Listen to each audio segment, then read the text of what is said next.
Imagine, just imagine if you had the tools that you needed right at hand to be able to relax, to be able to set outcomes and create the change that you want in your life easily, efficiently, and effectively.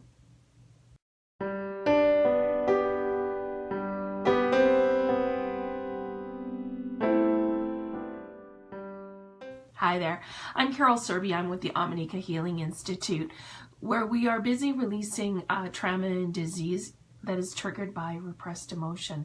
Welcome to another conversation, another episode. Another episode where we are learning to follow your map. Your body is always speaking to you, and it is our purpose here to start to teach you how to listen, how to respond, and how to use everything, all the tools that you have at hand easily and effectively.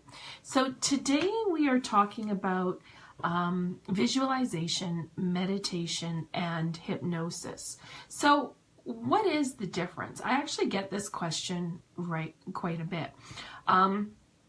What is the difference and how do I do it? Right?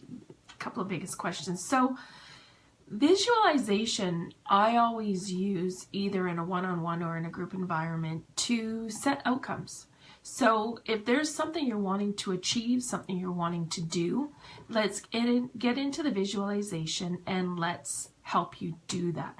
Let's create the vibrational frequency around it. If you've watched some of my other videos, you know that by vibration, we talk about audio, kinesthetic, visual, sound, and what's the other one? Gustatory and sense of smell. Okay, so those are the sensations that we activate, like truly activate in order to create your outcomes through the visualization. So next we'll look at meditation. So meditation is a form of relaxation, right? It's an opportunity for you to just basically clear your mind. And however you do that is fine.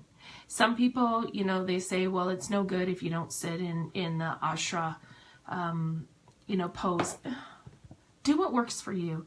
If that means you go for a walk and you take out your iPod and you just breathe in the silence, then that's what it means. If it's walking around the house doing your house cleaning and you just breathe in the silence, that's fine too. However it works for you, what I recommend is that you just have silence, have quiet, okay? So that your mind can settle in. And then the last one that we want to talk about is hypnosis. So hypnosis is what we use to initiate change, okay?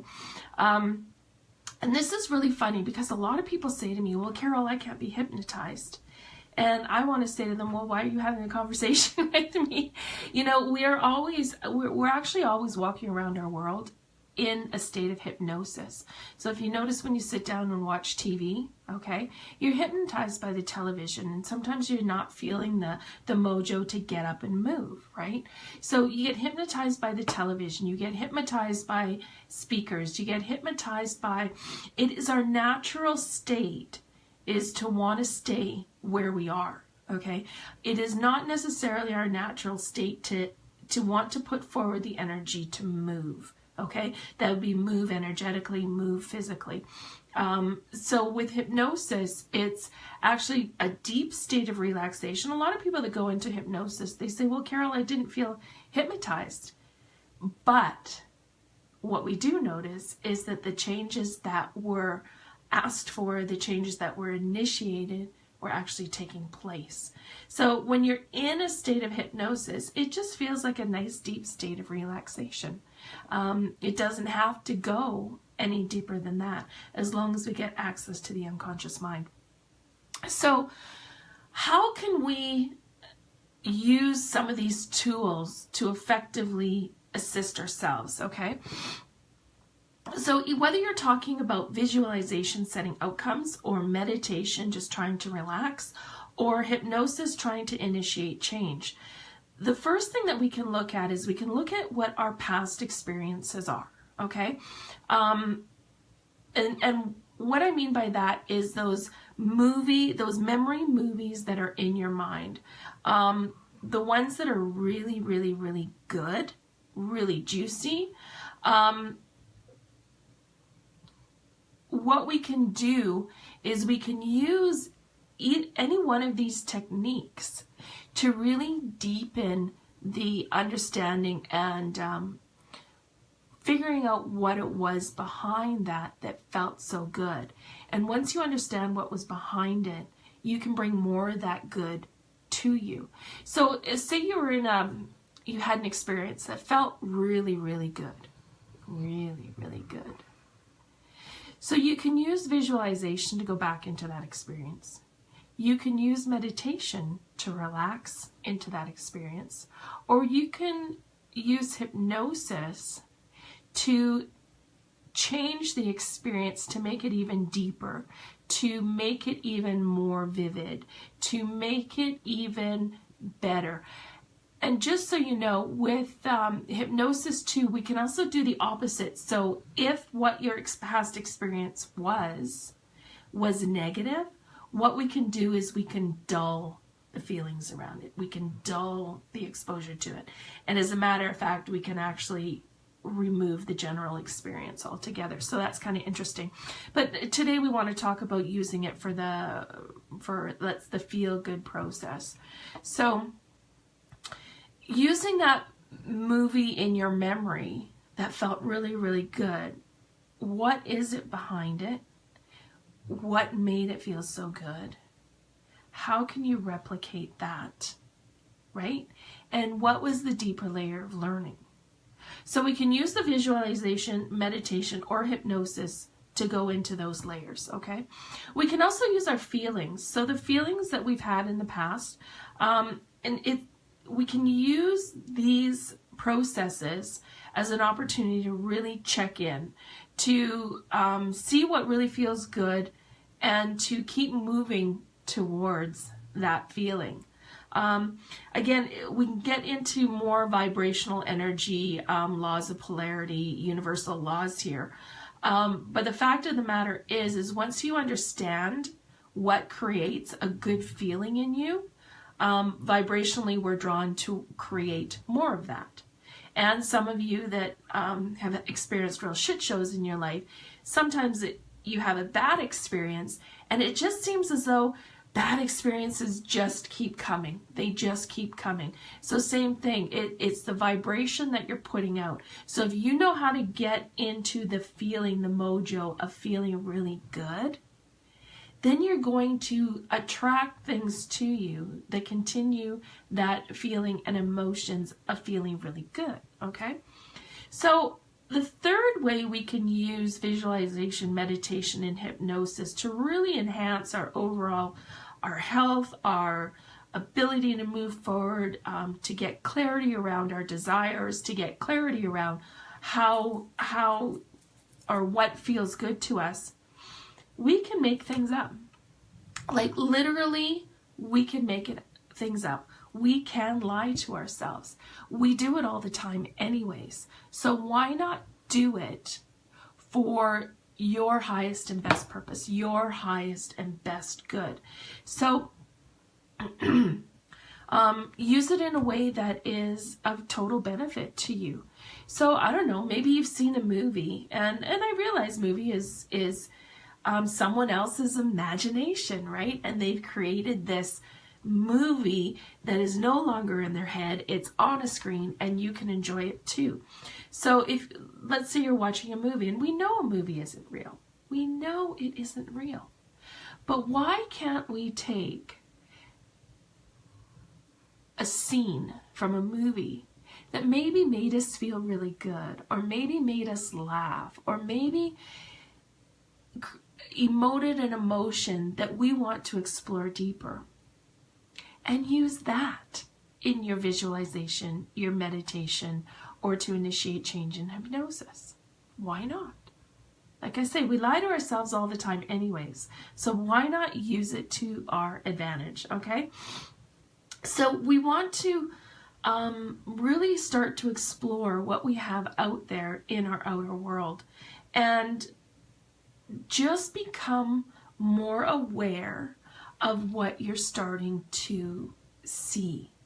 Now, the reason I say see first is generally, not always, but generally, what you see is first, and then you hear, and then you feel. Okay? Not necessarily always in that order, but something captures your attention, you tune into your listening on it, and then you turn into your feeling on what's going on.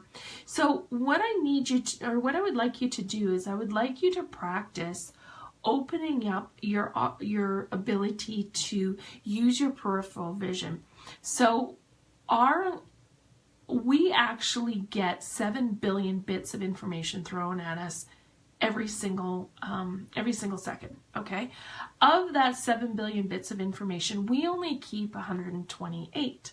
Okay, so that's why one person's memory of an event can be quite different than another person's memory of an event, because 128 bits of information that they keep is completely different.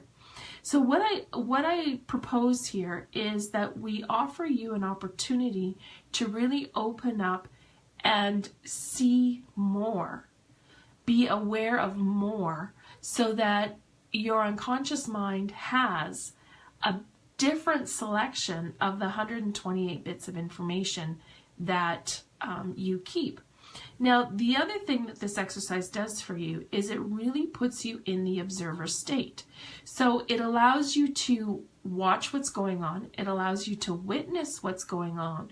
And it doesn't necessarily allow you to participate, which is a good thing if someone's having a hissy fit, or someone's being passive aggressive with you, or some of those negative things. If it's a positive thing, you do have the opportunity to participate, and that's a choice point that you come to, and then you can either move into it and participate, or you can stay in the observer state and just watch and learn. So in order to get into this observer state, it's actually a really easy technique. So all you need to do is look at wherever you're looking, and like you to just keep your chin level and just roll your eyes up. And basically I want you to try and look at the top of your forehead. We want to see as much of the whites of the eyes as possible, and allow the irises and the pupils to roll back. So literally like this.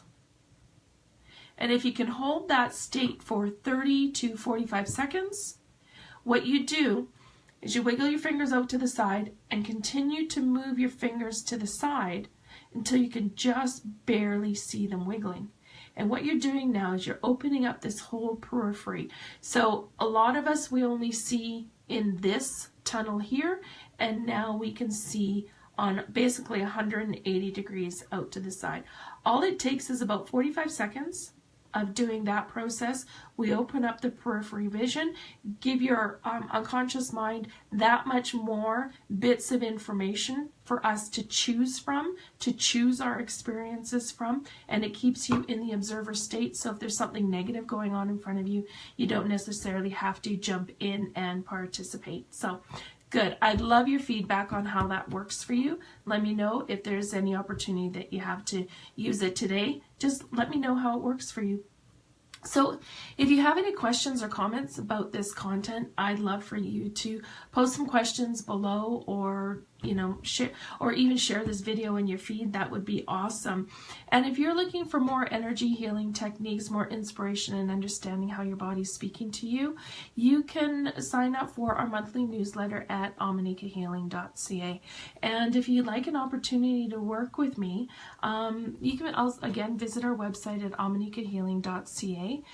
There is an opportunity there to sign up for the free clarity call, and you'll get 30 minutes with me, and we'll just chat, and whatever you need help with, I'm there. If you just want to bounce stuff off me, that's cool too. We also offer monthly lectures and workshops. So again, all of that is in our newsletters, and it is on our website at ominecahealing.ca. So it's our purpose here to support you in your courage to move forward, and to support you in your clarity and listening intuitively to the mastery that's already inside you.